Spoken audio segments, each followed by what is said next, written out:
Jadi nggak apa-apa, langsung aja kasih komen di situ gitu.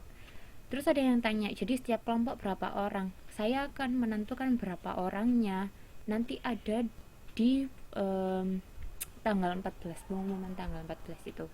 Jadi nanti di setiap tanggal yang saya tulis itu, tanggal 14 Maret, tanggal 28 dan tanggal 4 April, itu saya akan selalu memberikan file, saya upload di grup, dan itu adalah tugas. Gitu. Di situ ada ketentuannya, satu kelompok berapa orang, deadline-nya kapan, tugasnya berapa soal, dan kalian harus ngapain, terus harus dikirimkan kemana. Saya akan menuliskan detail nanti di file yang saya upload di grup pada tanggal-tanggal tersebut. Jadi untuk sekarang nggak usah dipikir dulu tugasnya itu apa, berapa kelompok, dan bagaimana. Yang jelas saya akan memberikan 3 tugas itu di tanggal tersebut dan akan saya upload di grup. Oke, sekarang saya lanjutkan ke pembahasan modul 1. Oke, di modul 1 itu ada 3 kegiatan belajar. Jadi ada kegiatan belajar 1, kegiatan belajar 2, dan kegiatan belajar 3. Untuk kegiatan belajar 1, kita akan belajar tentang konsep bisnis dan tujuan bisnis. Jadi kita mau mempelajari sebenarnya bisnis itu apa, pengertiannya apa, dan tujuannya bisnis itu apa. Inti dasarnya seperti itu. Nah, yang pertama saya akan menjelaskan tentang pengertian bisnis. Di situ ada 4 poin yang saya tulis. Poin pertama, bukan hanya perusahaan besar seperti Toyota atau Microsoft, termasuk toko kelontong di dalamnya. Jadi kalau memang paradigma awal gitu, yang namanya bisnis itu hanya untuk perusahaan besar seperti perusahaan Toyota, perusahaan Microsoft, Samsung, iPhone, oh tidak, tentu bisnis itu cakupannya luas.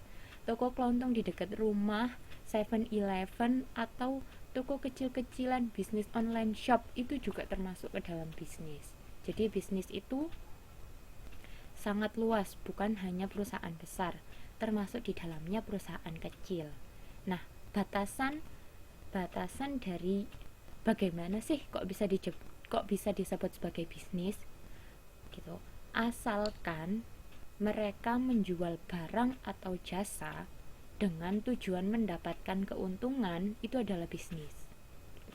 Jadi kalau di situ ada seseorang menjual barang ataupun jasa dan tujuannya adalah untuk mendapatkan keuntungan, mendapatkan laba, itu adalah yang dimaksud dengan bisnis.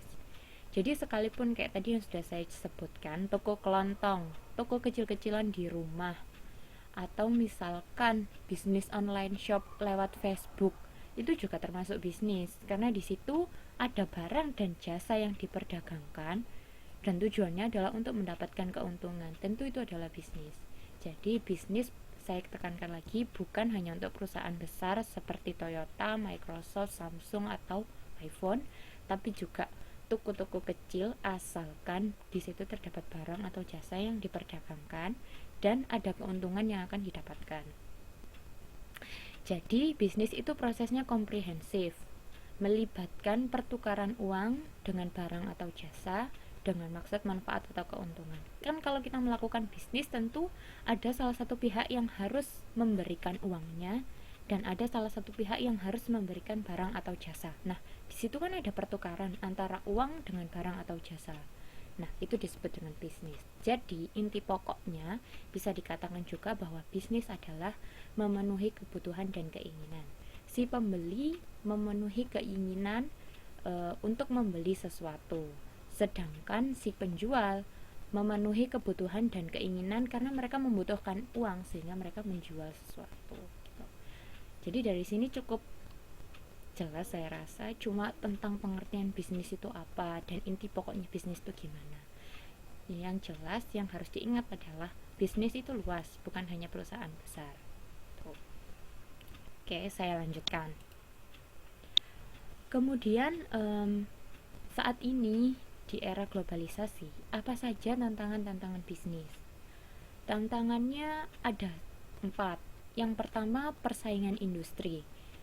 Sebenarnya apa sih yang dimaksud dengan industri? Industri adalah kumpulan dari perusahaan-perusahaan sejenis.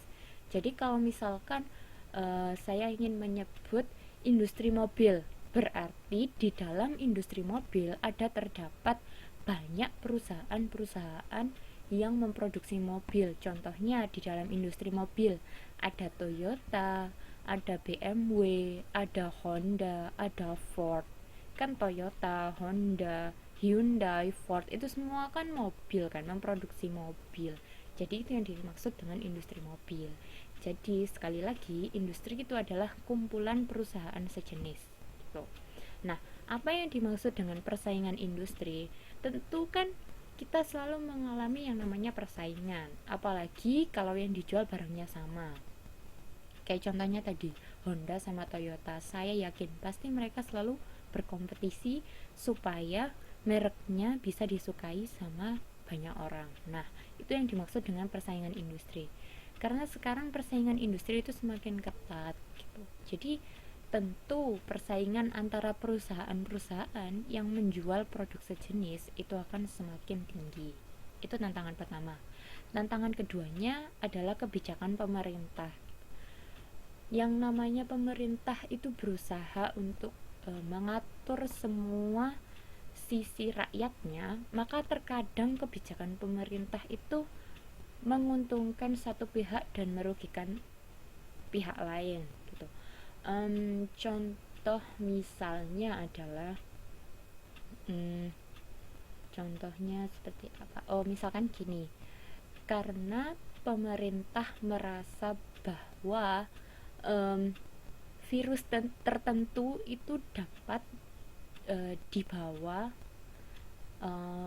melalui daging, maka pemerintah itu menetapkan bahwa semua daging yang masuk ke dalam negara dalam bentuk apapun itu dilarang. Seperti itu. Misalkan kayak yang baru-baru ini ada lagi booming yang namanya virus Zika. Virus Zika itu menyebabkan pengecilan volume otak. Nah, ditemukan bahwa virus Zika ini itu sangat banyak berkembang di negara-negara miskin atau bisa disebut sebagai negara berkembang. Nah, karena Indonesia itu adalah negara berkembang, jadi oleh pemerintah Taiwan dianggap sebagai sebuah ancaman. Kemungkinannya sangat besar orang-orang Indonesia ini tuh untuk membawa virus Zika. Jadi akhirnya pemerintah Taiwan itu menetapkan bahwa setiap orang-orang yang datang, orang Indonesia yang datang ke Taiwan itu tidak boleh membawa produk daging apapun dari Indonesia, karena ada potensi. Misalkan gini, misalkan saya baru datang ke Taiwan, nah karena kan saya Muslim, saya sangat susah makan daging di sini karena di sini daging susah kan cari yang halal tuh. Akhirnya saya banyak bawa abon, banyak bawa sosis gitu, sosis dari Indonesia, bawa bakso yang siap makan dari Indonesia tuh. Tapi begitu saya bawa ke Taiwan, begitu saya masuk ke bandara, ternyata pemerintah Taiwan baru saja menerapkan kebijakan bahwa semua bentuk daging, baik itu yang sudah dimasak maupun yang belum dimasak, itu nggak boleh masuk Taiwan kalau itu berasal dari negara berkembang, salah satunya Indonesia. Nah, tentu seperti itu kan merugikan salah satu pihak tapi menguntungkan pihak lain gitu. Mungkin sisi menguntungkannya kita bisa melihat dari Taiwan. Kemungkinannya Taiwan untuk terinfeksi virus Zika itu sangat kecil, karena sumber penyakitnya itu sudah diberantas. Dalam arti kita tidak boleh membawa daging masuk ke Taiwan, berarti sumber-sumber dari penyakit kan sudah dihilangkan. Otomatis pemerintah Taiwan mendapatkan sisi positifnya gitu.